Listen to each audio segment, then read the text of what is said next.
शहीद लक्ष्मण नायक medical college एवं hospital रो आज होची उद्घाटनी उत्सव। आज ये कोरापुट को पुणी थरे आपणक गहन को आसी मु अत्यंत आनंदित।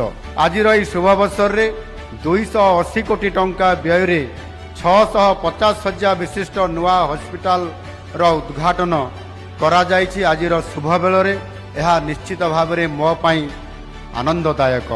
यही नुआ हॉस्पिटल रे आपण माने समस्त प्रकार अत्याधुनिक चिकित्सा आपण माने पाइबा पाई जाउछंती। आज लक्ष्मण नायक हॉस्पिटल आज मुख्यमंत्री आसिक उद्घाटन कले ताई बहुत लोक बहुत उन्नति हेले आ सेवा पाइबे मेडिसिन पाइबे। आज हमर धैर्य आसिला आ बाहर को पाड़ी जीवा को पड़िबोनी। आम मुख्यमंत्री लोकप्रिय मुख्यमंत्री जोड़ा कि से लोकंकर पाखक आसुचंती सब दुख सुख सब बुझिचंती। आम मुख्यमंत्री होउछंती लोकंक मुख्यमंत्री आमर मुख्यमंत्री से आम लोक मानक पय एति करथिबारु आम तांको धन्यवाद जणाउछि। बहुत बहुत धन्यवाद। ओडिसा मुख्यमंत्री बहुत बहुत धन्यवाद जणाउछि।